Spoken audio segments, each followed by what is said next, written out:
Hello everyone. आज का हमारा क्वेश्चन है main conventions of the British constitution, यानी ब्रिटिश संविधान की प्रमुख परंपराओं या प्रथाओं का वर्णन करें।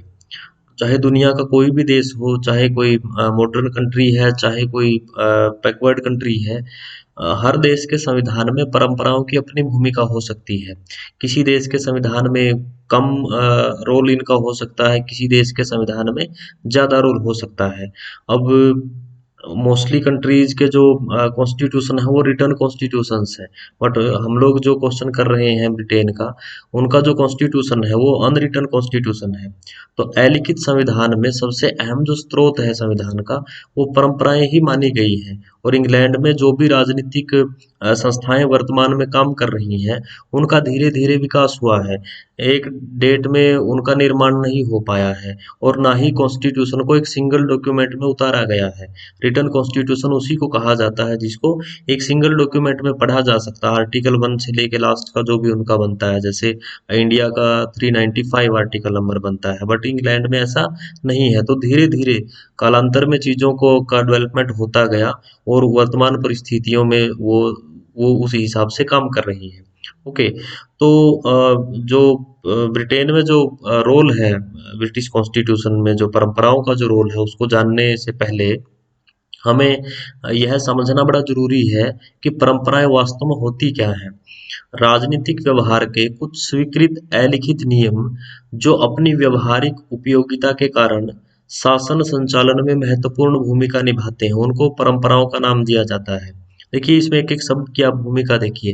राजनीतिक व्यवहार यानी जो पॉलिटिकल बिहेवियर होता है, जो भी वहाँ पर इंस्टीट्यूशंस हैं, जो भी वहाँ पर ऑफिशियल्स हैं, जो भी वहाँ पे काम करने वाले पदाधिकारी हैं, जो उनके द्वारा एक्शन लिया जाता है, जो वर्किंग उनकी है, जो फंक्शंस उनके हैं आधिकारिक तौर पर। तो राजनीतिक व्यवहार के कुछ स्वीकृत अलिखित नियम, कुछ स्वीकृत अलिखित नियम है, मीन्स अनरिटन जो परंपराएं होती है, वो अनरिटन फॉर्म उनकी होती है। अनरिटन रूल्स, एक किस्म से कायदे कानून तौर तरीके होते हैं, जिनको समाज के द्वारा स्वीकृति मिलती है, जिनको पॉलिटिकल क्लास के द्वारा स्वीकृति मिलती है सोसाइटी के ऊपर, क्योंकि जो भी रूल रेगुलेशंस हैं वो लागू होने हैं, तो उनकी स्वीकृति बड़ी मायने रखती है। और जिनको लागू करने हैं पॉलिटिकल क्लास के द्वारा, तो उनकी स्वीकृति भी मायने रखती है। तो जो पॉलिटिकल बिहेवियर है पूरा, वो इन अनरिटन जो रूल्स रेगुलेशंस हैं, इनके हिसाब से डिसाइड होता है, जो बड़े एक्सेप्टेड होते हैं, जो अपनी व्यवहारिक उपयोगिता के कारण, मीन्स इनकी एक प्रैक्टिकलिटी, एक इनकी नीड जरूर होती है, उनके बिना जो शासन का संचालन है वो हो नहीं सकता है। अब जो भी जिस इंग्लैंड में जो भी चीजें वर्तमान में चल रही हैं, एक देश राज व्यवस्था जो उनकी काम कर रही है, उस राज व्यवस्था के लिए उन्होंने लिखित में चीजें रखी नहीं है। हाँ, वर्तमान में थोड़ा बहुत वो लिखने लग गए हैं, अदरवाइज चीजें उनकी इसी हिसाब से चल रही हैं। तो जो जो ऐसे अलिखित नियम हैं जिनको वो मानते आ रहे हैं, जिनको वो सदियों से निभाते आ रहे हैं, और फिर उन्होंने परंपराओं का रूप ले लिया है। एकदम से कोई भी जो अलिखित नियम है वो परंपरा नहीं बन जाता। उसको विकसित होने में, परंपरा के रूप में, किसी भी अलिखित नियम को परंपरा के रूप में विकसित होने में बड़ा टाइम लगता है। और यह किसी व्यक्ति अथवा संस्था के द्वारा बनाए गए नहीं होते हैं। उनको किसी पर्टिकुलर डेट में नहीं बनाया जाता है, किसी अचानक उनका निर्माण होता है किस्म से। जब उनकी भूमिका डिसाइड होती है कि ये इम्पोर्टेंट है, तो तब उनको स्वीकृति प्राप्त होती है, और धीरे धीरे यदि उनको निभाया जाने लगता है, तो उसके बाद फिर उनको मौलिक स्वीकृति मिल जाती है, और उसके बाद फिर जो है वो बेसिक चीजों में आ जाते हैं। फिर वो एक अहम पार्ट हो जाते हैं वहाँ की राज व्यवस्था का, वहाँ की पॉलिटी का। तो इनका धीरे धीरे विकास होता है। और अलिखित नियमों को परंपराओं के रूप में आने में, जैसा मैंने बताया, वो काफी वक्त उनमें लगता है। ऐसा नहीं है कि 1-2 साल आप जिन चीजों को मान रहे हो राजनीतिक तौर पर या आधिकारिक तौर पर, उनको आप परंपराओं में काउंट कर लोगे। सदियां लगती हैं इन चीजों को, जो भी अनरिटन फॉर्म्स जो भी मानी जा रही हैं, निभाई जा रही हैं, उनको पॉलिटिकल कन्वेंशंस बनने में काफी लंबा वक्त लगता है। और हालांकि प्रथाओं को कानूनी मान्यता नहीं दी जाती है, मीन्स लीगल कोई रिकॉग्निशन नहीं होती है, कोई किसी तरह की मान्यता नहीं दी जाती है, कानूनी कोई बेस नहीं होता है, कोई आधार नहीं होता है कि यदि आप उसको नहीं मान रहे हो तो आपको कोई पनिशमेंट टाइप मिल जाएगी, ऐसा कुछ नहीं है। लेकिन प्रैक्टिकल फॉर्म में यदि हम लोग देखें, व्यवहारिक तौर पर यदि हम लोग समझें उसको, तो उनका पालन कानूनों के अनुसार ही होता है। मीन्स कानूनों का जैसे पालन होता है, तो उसी हिसाब से परंपराओं का पालन भी किया जाता है। बट वो जैसा हम लोग बात कर रहे हैं, वो स्वीकृति के आधार पर ही आधारित होता है। यानी जो स्वीकृत चीजें रहती हैं, समाज जिनको सही मानता है, तो उन्हीं परंपराओं को निभाया जाता है। ओके, तो एक किस्म से राजनीतिक व्यवहार कुछ स्वीकृत अलिखित नियम होते हैं, जो अपनी व्यवहारिक उपयोगिता के कारण शासन संचालन में एक अहम भूमिका निभाते हैं। उनको परंपराओं का नाम दिया जाता है। ओके, परिभाषाओं का जहां तक सवाल है, डेफिनेशंस जो है, तो अकॉर्डिंग टू आइवर जेनिंग्स के अकॉर्डिंग, परंपराएं संविधान के उन मौलिक नियमों की तरह हैं जिनको साधारण लोगों की स्वीकृति प्राप्त है। मीन्स जो भी परंपराएं होती हैं वो संविधान के बेसिक रूल्स हैं, जिनके बिना संविधान का काम करना बड़ा मुश्किल होता है। और संविधान के बारे में हम लोग फॉर्मेट के रिगार्डिंग हम लोग बात कर चुके। संविधान लिखित भी हो सकता है और अलिखित भी हो सकता है, और अलिखित जो नियम है वही परंपराओं का रूप होते हैं। धीरे धीरे जब उनको लंबे वक्त तक माना जाने लगता है, तब फिर जो वो परंपराओं के रूप में आ जाते हैं। तो परंपराएं संविधान के मूल नियम होते हैं, बेसिक रूल्स होते हैं, आधारभूत बुनियादी रूल्स होते हैं, जिनको साधारण लोगों की स्वीकृति प्राप्त होती है, जिनके ऊपर कॉन्स्टिट्यूशन लागू होना है, जिनको संवैधानिक जो तौर तरीके हैं वो आने चाहिए। उनको ये भी पता होना चाहिए कि जो संविधान है वो उनके लिए ही बना है। तो उसमें जो भी उनके उसके ट्रेडिशंस हैं, जो भी उसके प्रचलन है, जो भी उनकी उसकी जरूरी बातें हैं, तो वो उन लोगों के अच्छाई के लिए, उनके भलाई के लिए ही बनाई गई है किस्म से। ठीक है। According to professor A V Dicey जो ब्रिटेन के ही पुराने थिंकर रहे हैं, और रूल ऑफ लॉ का जो प्रिंसिपल है पॉलिटिकल साइंस में, तो प्रोफेसर एवी डाइसी ने ही वह उसका प्रतिपादन किया था। उनके अकॉर्डिंग, जिस विधि द्वारा प्रभु सत्ता संपन्न वैधानिक संस्था, यानी जिसके पास प्रभु सत्ता है, जो लीगल जो एक एजेंसी है, जो देश चलाने की जिम्मेदारी जिसके पास है, कि भिन्न भिन्न सदस्य, यानी जो अलग अलग उसके जो भी लेवल्स हैं, जहां पर जो काम हो रहा है, अपनी ऐच्छिक शक्तियों का प्रयोग करते हैं। यानी जिस हिसाब से वो अपनी फंक्शंस को, अपनी पावर का प्रयोग करते हैं, उस विधि से संबंधित जो रिवाज होते हैं, उस वो जिस तरीके द्वारा उनको काम करना होता है, प्राइम मिनिस्टर है, प्राइम मिनिस्टर को वो कैसे डिसीजन लेगा, प्राइम मिनिस्टर कैसे उसकी नियुक्ति होती है, कैसे यदि वो कोई किसी तरह की कोई नेगेटिव कोई उसमें क्वालिटीज है, तो कैसे उसके अगेंस्ट आपराधिक लगाव के मामला चल सकता है, पद से हटाए जाने की प्रक्रिया रहती है, कौन उसको शपथ दिलाता है, कि कितनी उसको सैलरी मिलती है, किसके प्रति वो रिस्पॉन्सिबिलिटी उसकी बनती है, मंत्रियों की नियुक्ति किस प्रावधान के तहत हो सकती है, जो लीगल जैसे जो प्रोसेस है वो कैसे होता है, कानून कैसे बनाए जाने हैं, ये अलग अलग लेवल्स हैं सब। अधिकारियों की किसके प्रति जिम्मेदारी रहती है, अधिकारियों की कार जो वर्किंग पैटर्न है वो किस हिसाब से है, कौन उनको आदेश देगा, किसके प्रति उनकी अकाउंटेबिलिटी है। तो ये जो सारे जो ऐच्छिक शक्तियां हैं, जो भी जैसे जो डिफरेंट लेवल्स के ऊपर जिनका प्रयोग किया जाता है, वैधानिक संस्था से जो सारे लेवल्स जो सतर हैं वो जुड़े होते हैं, उनसे संबंधित जो रिवाज होते हैं, उनसे संबंधित जो सहमतियां होती हैं, सहमतियों में वही स्वीकृति वाली बात आ जाती है, कि जो लोगों को भी लगता है कि ये चीजें सही है, इसी अधिकारी के द्वारा, इन्हीं पदाधिकारियों के द्वारा, इसी संस्था के द्वारा की जानी चाहिए। फॉर एग्जाम्पल पार्लियामेंट इंग्लैंड में रूल जो है वो लॉ मेकिंग करती है, तो लोगों की सहमति भी उसमें शामिल है कि पार्लियामेंट को ही लॉ मेकिंग करना चाहिए, और पॉलिटिकल क्लास की भी सहमति है कि पार्लियामेंट को ही करना चाहिए। जो सम्राट है, महारानी है, तो उनको नहीं करना चाहिए।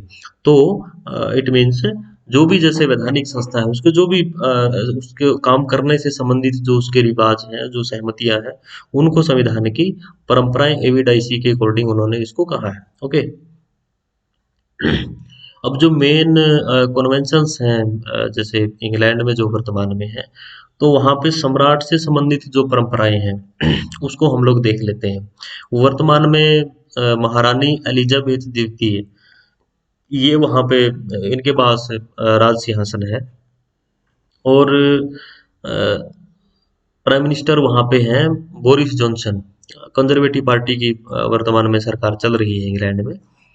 तो सम्राट से संबंधित जो परंपराएं हैं उसमें पहली परंपरा क्या है, सम्राट मंत्रिमंडल के परामर्श अनुसार ही कार्य पूरा करता है। एक तो पहली बात मैं आपको ये बता दूं जो मेन फैक्ट है, इंग्लैंड में पार्लियामेंट्री सिस्टम है, भारत में भी पार्लियामेंट्री सिस्टम है, मीन्स संसदीय शासन प्रणाली इंग्लैंड में भी है, संसदीय शासन प्रणाली भारत में भी, और भारत में जो संसदीय शासन प्रणाली है वो हमने इंग्लैंड से ही ले रखी है। तो जैसे हमारे यहाँ पर नाम मात्र का जो कार्यपालिका है वो राष्ट्रपति है, वैसे ही वहां पर नाम मात्र की कार्यपालिका सम्राट या फिर सम्राज्ञी हो जाती है, महारानी हो जाती है, क्वीन हो जाती है।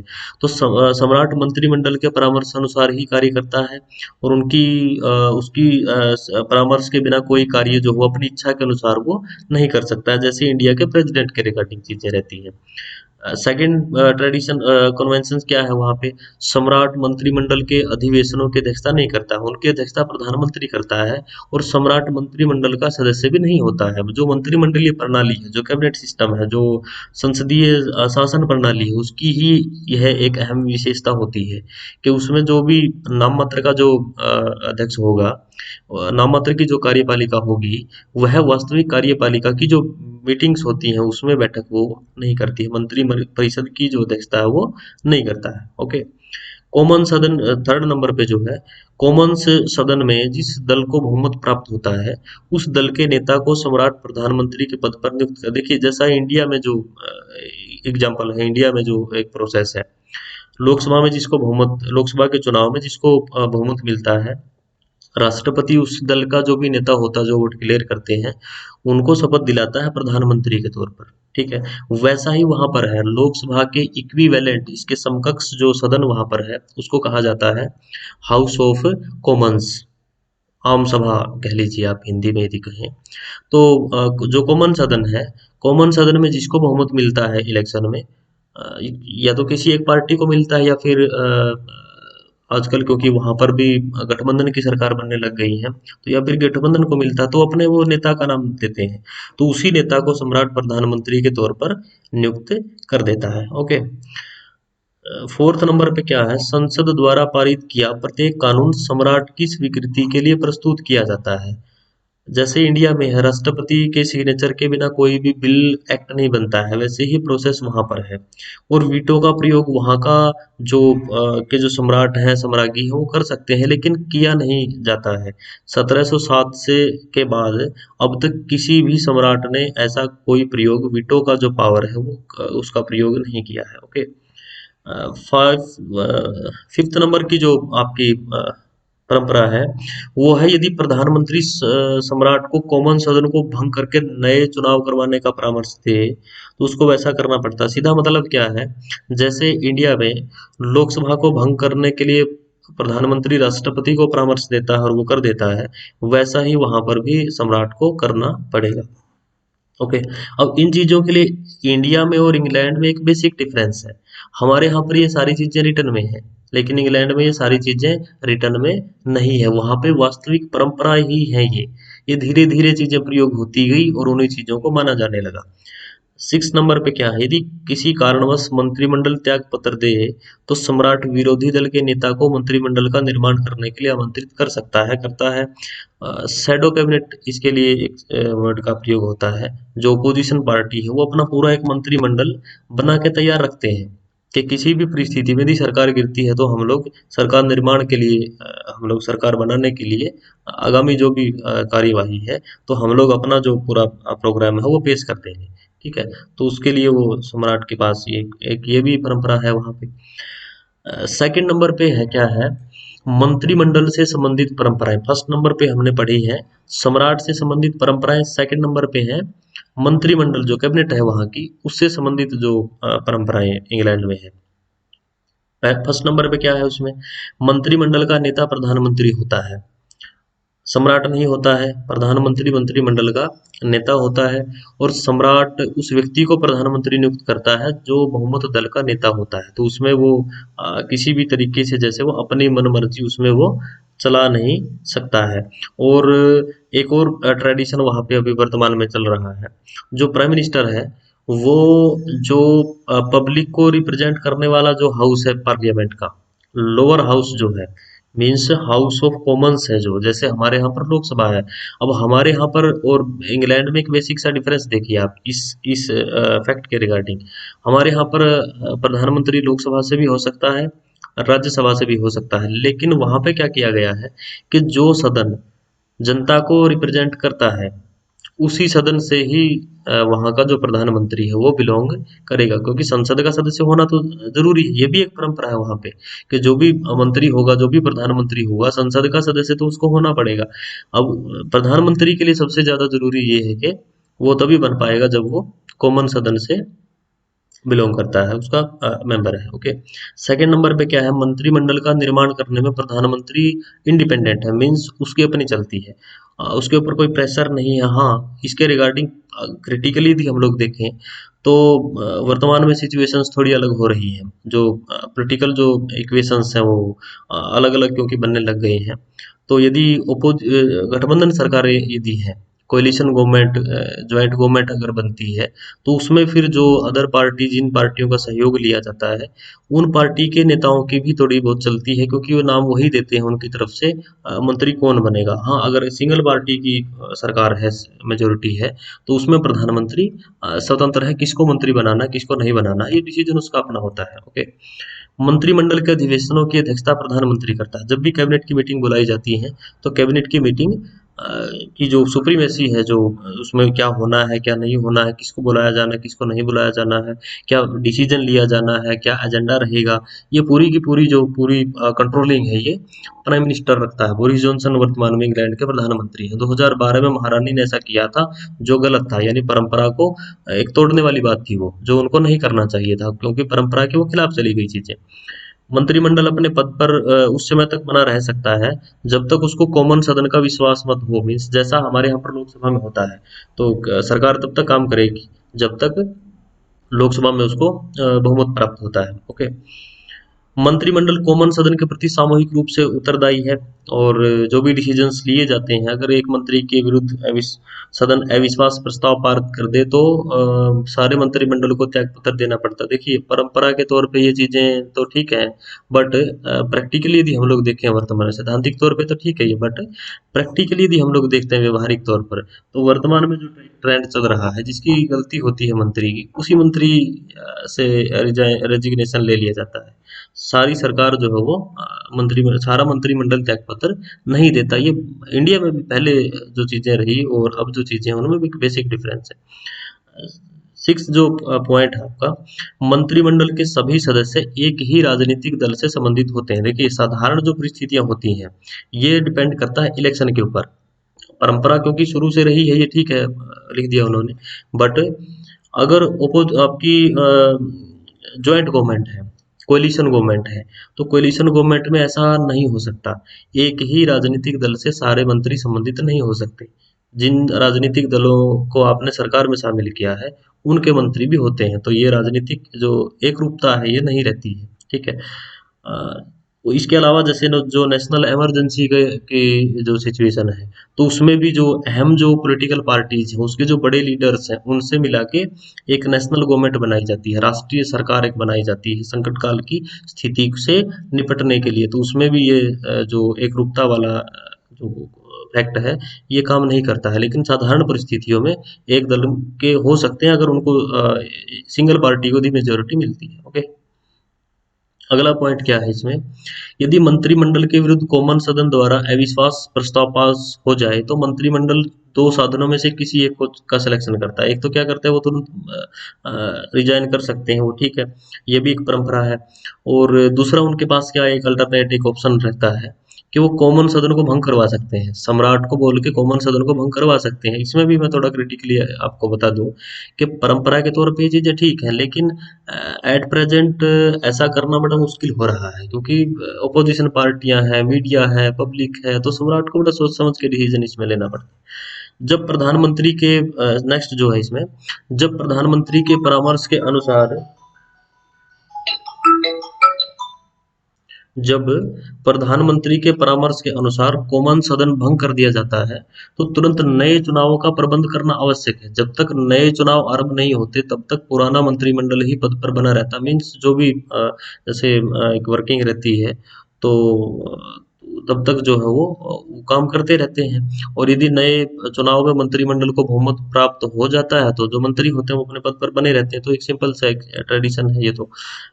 नेक्स्ट क्या है इसमें, मंत्रिमंडल विदेश नीति को कॉमन सदन की स्वीकृति प्राप्त किए बिना लागू नहीं करता। इसका सीधा मतलब क्या है कि फॉरेन अफेयर्स जो है, विदेश किस देश के साथ उनको संधि करनी है, समझौता करना है, क्या करना है, उनको कौन सा एग्रीमेंट करना है, तो इससे रिलेटेड जो डिसीजंस लेने हैं, किसको किस अधिकारी को नियुक्त करना है, किस सेक्टर में उनको रिलेशनशिप को आगे बढ़ाना है, आर्थिक तौर पर क्या डिसीजंस लिए जाने हैं, तो कॉमन सदन की स्वीकृति चाहिए होगी। मीन्स पार्लियामेंट में जो जनता को रिप्रेजेंट करने वाला सदन है उनका, हाउस ऑफ कॉमन्स, उसकी परमिशन चाहिए होगी, तब कैबिनेट ये डिसीजन फाइनली ले सकती है।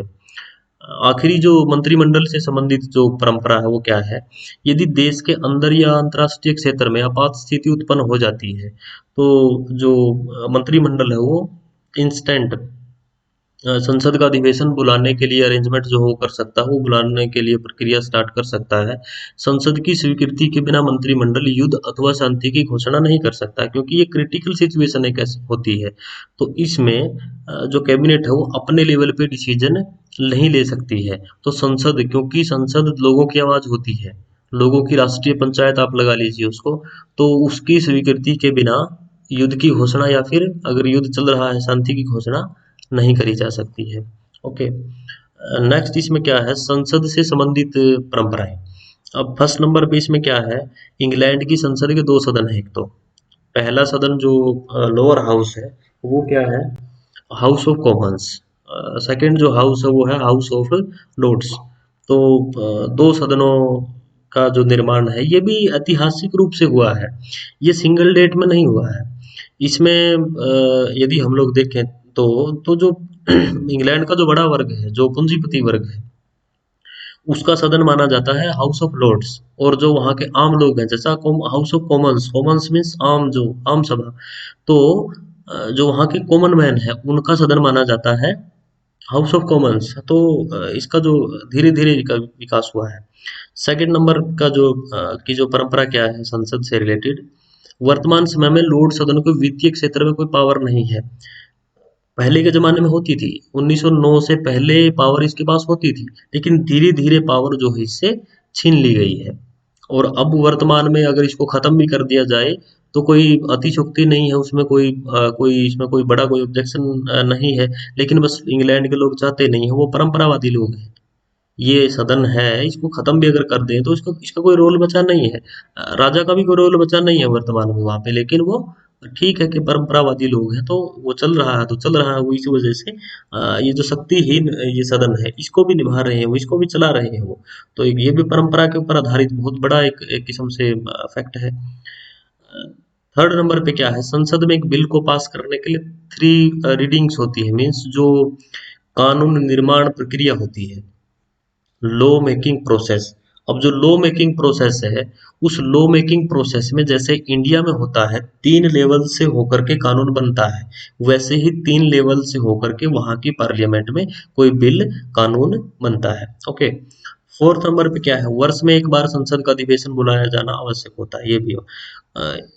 नेक्स्ट इसमें क्या है, फिफ्थ नंबर के ऊपर, कॉमन्स सदन में शासक दल के किसी सदस्य के भाषण के पास मीन्स ओपोजिशन पार्टी का जो के जो मेंबर है उनका भाषण करवाया जाता है, ताकि जो डेमोक्रेटिक जो प्रिंसिपल्स हैं तो उसको क्लियर करने के लिए, उसको एक किस्म से रिएक्ट करने के लिए, वो समानता दिखाने के लिए वो चीज है। ओके, सिक्स नंबर पे क्या है, यदि लोड सदन कॉमन सदन द्वारा पारित किए गए किसी कानून को अंतर मीन्स इसमें जो बेसिक जो एक फैक्ट निकलता है, प्रधानमंत्री लोड सदन में कोई ऑब्जेक्शन हो गया है या नहीं हो गया है, किसी बिल को रोका गया है या नहीं रोका गया है, लोड सदन में जितने चाहे जो लोड्स है प्रधानमंत्री सम्राट से कह के नियुक्त करवा सकता है। ओके, नेक्स्ट पॉइंट इसमें क्या है, इंग्लैंड में एक अन्य महत्वपूर्ण प्रचलित परंपरा है जिसको मैंडेट कन्वेंशन कहा जाता है। मीन्स अधिकार परंपरा। इस परंपरा से अभिप्राय शासक दल किसी मीन्स कोई अगर कोई बड़ा इशू है देश के लिए, वहाँ कोई कोई ऐसी सिचुएशन है, अब फॉर एग्जांपल ब्रेग्जिट है, जैसे ब्रेग्जिट मीन्स ब्रिटेन का एग्जिट होना किसमें से, यूरोपीय संघ में से। अब उन्होंने मीन्स वहां पे क्या है, अगर इस टाइप के कोई बड़े डिसीजन लिए जाने हैं जिसका जो इम्पैक्ट है वो पूरे देश पे पड़ने वाला है, तो उसको पहले आपको इलेक्शन में लेके जाना पड़ेगा। जनता यदि उसको मीन्स जैसे इलेक्शन होते हैं तो वैसे आपको वो इंट्रोड्यूस करना पड़ेगा कि हम लोग ये करेंगे। अगर पब्लिक आपको जितवा देती है, आपको वोट दे रही है, इट मीन्स वो उस बात को, वो आपकी जो भी आपका फैक्ट है, जो भी आपकी एक पॉलिसी है, उसको एक्सेप्ट कर रही है, देन आप वो काम कर सकते हो, अदरवाइज आप वो काम नहीं कर सकते हो। तो डेविड कैमरून को इस्तीफा देना पड़ा था इस वजह से। और ब्रेग्जिट का के रिगार्डिंग भी जो है इसी तरह की प्रोसेस वहां पे इंग्लैंड में रही थी। फोर्थ नंबर जो है, उपनिवेशों से संबंधित परंपराएं। अब उपनिवेश जो, एक तो कॉमनवेल्थ का सिस्टम है वहां पे, राष्ट्रमंडल का जो भी देश है, ब्रिटेन के उपनिवेश के तौर पे रहे हैं पूर्व के जमाने में, तो उनको मिला के कॉमनवेल्थ एक बनता है। इसके अलावा एक डोमिनियन का भी एक प्रोसेस है, एक उपनिवेश जो डोमिनियन वर्तमान में, अब जैसे टोटल 15, जैसे टोटल 15 जो डोमिनियन है वो वर्तमान में है। उसमें मेन तौर पर यदि हम लोग देखें तो कनाडा है, इसके अलावा जो ऑस्ट्रेलिया है, न्यूजीलैंड है, बहामास है, बारबाडोस है, जमैका है। तो ये जो कुल मिला के ये 15 हो जाते हैं। अगर हम लोग इंग्लैंड की महारानी के अंडर अंडर जो जितने डोमिनियन आते हैं, उपनिवेश आते हैं वर्तमान में भी, जो उसको हेड ऑफ द स्टेट मान रहे हैं, उसमें यूके भी शामिल है, तो उसको यदि हम लोग मिलाएं तो ये 16 ये हो जाते हैं टोटल। इनमें प्लस 1 जो होगा वो यूके प्लस हो जाएगा, जो इंग्लैंड की महारानी को हेड ऑफ स्टेट, राज्य के अध्यक्ष के तौर पे मान रहे हैं। ठीक है, अब इनसे संबंधित परंपराएं देखिए, यहाँ बड़े इंटरेस्टिंग सी चीज है आपके लिए ये। फर्स्ट नंबर पे क्या है, इंग्लैंड की संसद द्वारा बनाया गया कोई कानून किसी उपनिवेश में लागू नहीं होगा। इट मीन्स जो भी डोमिनियन है, फॉर एग्जांपल मैंने बताया आपको, कनाडा जो है वो अभी वर्तमान में भी डोमिनियन है, मीन्स हेड ऑफ स्टेट वहां की भी ब्रिटेन की महारानी है। अब कनाडा में कोई भी जो इंग्लैंड में जो कानून बनाया गया है पार्लियामेंट के द्वारा, वो लागू नहीं होगा। क्यों? क्योंकि कनाडा की अपनी पार्लियामेंट है, कनाडा की अपनी पार्लियामेंट है, अपनी व्यवस्थापिका विधानमंडल है उनका। तो वहां पे इंटरनल और जो एक्सटर्नल अफेयर्स जो उनके हैं, उससे आंतरिक और जो बाह्य मामलों में डिसीजन लेने की जो पावर है, इसके रिगार्डिंग उनको पूरी फ्रीडम है, पूरी ऑटोनॉमी उनको मिली हुई है। ओके, सेकंड पॉइंट इसमें है, इंग्लैंड की संसद किसी उपनिवेश संबंधी कानून का निर्माण तभी करेगी यदि संबंधित उपनिवेश ने इस संबंध में प्रार्थना की हो। मीन्स यदि कोई उपनिवेश ये चाहता है कि इसके ऊपर लॉ मेकिंग, ये भी ये नहीं होता है।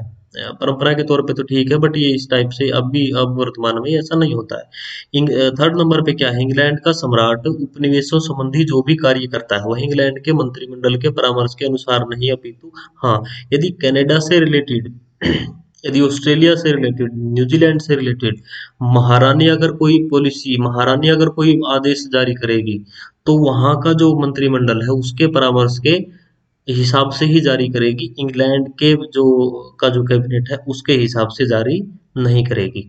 ओके, फोर्थ नंबर पे क्या है, लास्ट है जो, इंग्लैंड के राज सिंहासन के उत्तराधिकारियों संबंधी कानून में यदि कोई परिवर्तन करना है, मीन्स अभी वर्तमान में कौन है वहां पे, महारानी एलिजाबेथ द्वितीय सत्ता में है, राज सत्ता के ऊपर। ठीक है, अगर इनके पद से संबंधित जो प्रावधान है, जो परंपराएं चल रही है, कौन बनेगा, कैसे बनेगा, किस हिसाब से होगा।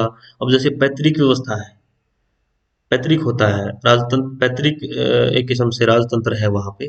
तो अगर इसको तोड़ना है, उसके इलेक्शन की व्यवस्था यदि करनी है, गणतंत्र की व्यवस्था यदि करनी है वहां पे, तो अगर उस प्रावधान में यदि चेंज करना है, इस परंपरा को यदि तोड़ना है, तो उसके लिए जो डोमिनियंस है, मीन्स जो उपनिवेश है, उनकी सहमति भी आवश्यक होगी। उनकी जो पार्लियामेंट है वो भी प्रस्ताव पास करके भेजेगी, तब वो चेंज हो सकता है, अदरवाइज कोई चेंज नहीं हो सकता। ओके, तो ये कुल मिला के कुछ परंपराएं थी जो पार्लियामेंट से संबंधित रही, जो इंग्लैंड में जो प्रधानमंत्री है उससे संबंधित रही, अ, सम्राट से संबंधित रही, सॉरी, इसके अलावा वहाँ मंत्रिमंडल से संबंधित रही, और जो उपनिवेश है वहाँ की, तो उनसे संबंधित रही।